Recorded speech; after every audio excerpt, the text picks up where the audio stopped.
decisión. Entonces el tema de ceder o no hacia una relación sexual puede terminar violentando realmente cuando no existe el deseo verdadero y se está violentando la decisión de la mujer a tener o no una relación. Con base como en toda esta revisión estadística y en revisar estos imaginarios, en escuchar algunas ideas que plantean las mujeres en conversaciones y en entrevistas, el año pasado en Bogotá se hizo un sondeo con el propósito de mirar precisamente la percepción que tienen las mujeres de si se están sintiendo vulneradas física, psicológica o sexualmente en razón de su género. Ese sondeo, fue un sondeo que se realizó 1.300 mujeres en Bogotá, especialmente en cerca a estaciones de Transmilenio, cerca de, para el tema de las agresiones físicas.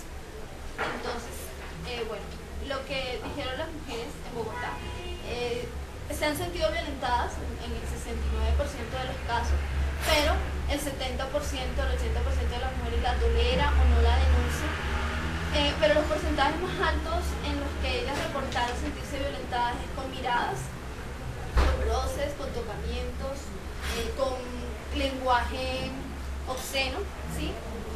Digamos que la encuesta precisamente fue tomada cerca de estaciones de transporte y estaciones de Transmilenio, precisamente porque es en esos espacios del sistema,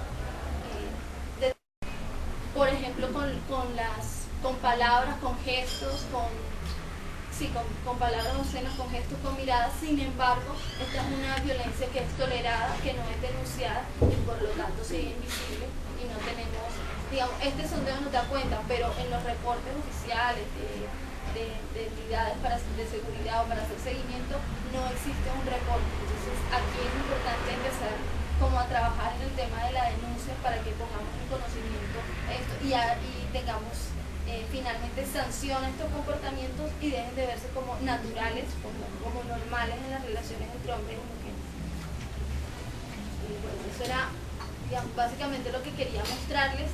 Y una de las conclusiones también del estudio es que el tema de las violencias, especialmente las relaciones de pareja, se da principalmente en edades donde las mujeres están en un momento de mayor productividad, un momento en el que están en una transición de sus roles, y esto genera un poco los choques en las relaciones, el deseo de controlar, y la mujer un poco, ese cambio de roles o esa transición que hemos tenido, eso genera dificultades y empiezan a ocurrir estos eventos violentos. Es importante también empezar a trabajar el tema de la visibilización y desnaturalizar, y una manera de hacerlo es empezar a identificarlo y denunciarlo. Y bueno, digamos que eso era como la tarea de hoy, y espero que si tienen alguna pregunta o comentario. Doctora Daisy, ¿sería posible que las mujeres que quieren hacer preguntas a la doctora Lisset las hagan de una vez? Porque es que ella se tiene que ir enseguida. Okay.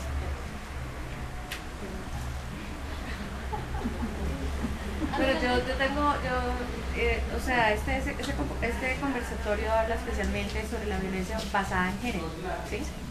Pero también me gustaría saber, por ejemplo, sobre esas mujeres que agreden a otras mujeres, ¿cierto? Digamos así, ¿cuál creen ustedes que sería la raíz de esa víctima permite tanto abuso, independientemente de que, no sé, exista o no exista un lazo afectivo entre esas dos personas, ya sea hombre, ya sea mujer, porque pues realmente no creo que solamente sean los hombres los agresores, sino también muchas mujeres. Entonces, ¿cuál creen ustedes de pronto por los estudios que han hecho sobre este caso? ¿Cuál será la raíz? ¿El miedo? No sé, de pronto el simple hecho de que sientan que están en desventaja por alguna situación. No sé, me gustaría saber eso. Bueno, voy a contestarte desde mi experiencia, no solo profesional, sino desde mi experiencia incluso como persona.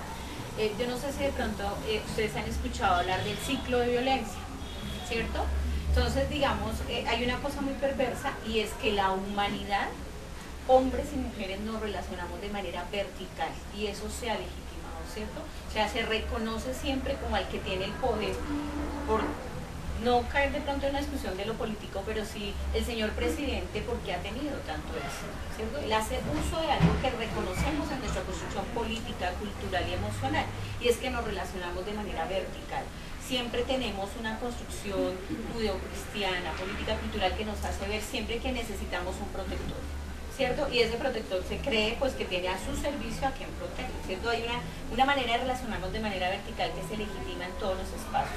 Un Dios todopoderoso, un Cristo todopoderoso, un jefe, un maestro, yo que esté sentada aquí al frente de ustedes, sino más cercana, que las cámaras estén aquí, sí, por razones de logística y todo, pero en términos generales esta sociedad ha sido construida legitimando las relaciones de verticalidad, y esa verticalidad no es otra cosa que el ejercicio del poder del uno sobre el otro, de la una sobre la otra, ¿cierto? Legitimada en el poder político, en el económico, en el cultural, reconocida incluso en el que sabe o la que sabe. Entonces, eso se reproduce en las relaciones de pareja.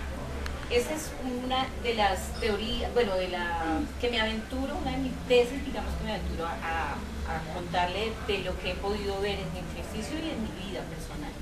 El no reconocer a los niños y a las niñas como seres iguales, ciudadanos, sino como es el chiquito, el bebecito, la bebecita, la chiquitica, yo le doy y le muestro el mundo, ¿no? Es mi verdad frente al que considero menos que, más chiquito, más vulnerable. La otra cosa es que se ha venido hablando un poco del ciclo de violencia, ¿cierto? Entonces, como esa relación se reproduce en las relaciones de pareja y lamentablemente no están exentas las parejas heterosexuales, bisexuales, o sea, eso se reproduce y lo trasciende y lo permea todas las formas de relacionarnos.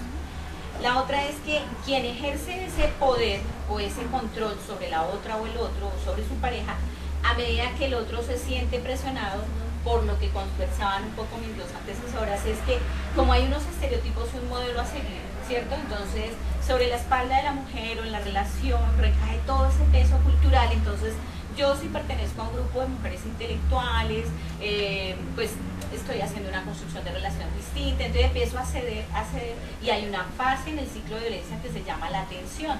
Por cumplir ese modelo, por cumplir ese sueño, ese estereotipo, ser la mamá perfecta, la compañera perfecta, la intelectual distinta, cedo ante la agresión de quien ejerce ese poder.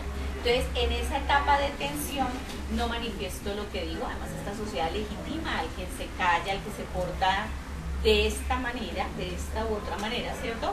Entonces yo empiezo a querer parecerme y a ocultar mis verdaderos sentimientos, mis verdaderas opiniones, a parecerme. Entonces genera esa etapa de tensión y de tensión y de tensión, hasta que quien cede termina siendo arrinconado, arrinconada, y luego viene la etapa de la explosión o crisis o el detonante que da la ruptura, la amenaza, el golpe, el chantaje, la ruptura, ¿cierto? Lo perverso y lo grave de este paso de ruptura es que el paso al que se sigue lo han llamado luna de miel. Y es que quien viene siendo agresor o agresora, consciente o inconscientemente, disminuye la tensión y deja de hacer y de decir esas cosas que sabe con las que me agreden, o deja de decir o deja de hacer, o empieza a prometer. Entonces, dependiendo del estrato y la manera de relacionarnos, entonces vamos a la película, vamos a la obra de teatro, le doy el regalo, el perfume, las flores, empiezo a prometer, pido perdón, ¿cierto? Entonces viene el tema de las flores, en esa etapa viene el tema de deja de decir, hacer, comportarse corporal o verbalmente de esa manera, ¿cierto? Entonces ahí es donde uno se pregunta, pero ¿por qué le retiró el denuncio? ¿Pero por qué justo cuando lo vio en la cárcel le llevó la comida? ¿Pero por qué justo dijo la frase con la que sabía que estaba esperando permanentemente durante esa atención, que era lo que yo estaba esperando de ella o de él, ¿sí? Y lo perverso es que ese ciclo tiene solo 3 fases y después de esa luna de miel, entre comillas, volvemos nuevamente a la etapa de tensión, explosión, luna de miel, tensión, explosión, luna de miel, tensión, explosión. Y eso se vuelve un ciclo, como el nombre lo dice, ¿cierto? Y un ciclo que se reproduce en todas nuestras formas de relacionarnos, además, no solamente en la relación de pareja. ¿Sí? Entonces, Eso acompañado de un peso cultural muy grande y muy perverso cuando tú cumples roles de mujer, de mamá, de profesional, o sea, y yo he venido trabajando, les contaba, desde el 1 de mayo en Suba y Usaquén. Entonces, son dos localidades que tienen los estratos más altos de Bogotá y también tiene habitante de calle, o sea, tiene todos los niveles socioeconómicos. Les puedo contar que he trabajado y atendido mujeres en consulta, desde ex reinas de belleza, modelos que ven ustedes todas las noches, periodistas que ven ustedes todas las noches, y que la violencia es exactamente la misma que sufre la señora que vive a orillas del Juan Amarillo, de Mitamuche. La violencia es exactamente la misma, pero para las mujeres de estratos más altos o de condiciones culturales o niveles académicos más altos, la presión es más perversa, el peso es más perverso, ¿sí? Lo que se espera de ella, el modelo a seguir es muy perverso. Entonces un poco es en eso. Ay, qué pena te interrumpo. O sea, cuando tú hablas que en de pronto esferas más altas, niveles más altos sociales o económicos, la tensión y la presión es más alta, pero también el silencio es más alto. Precisamente el silencio más alto es por eso. Por el qué dirán, y, o sea, por las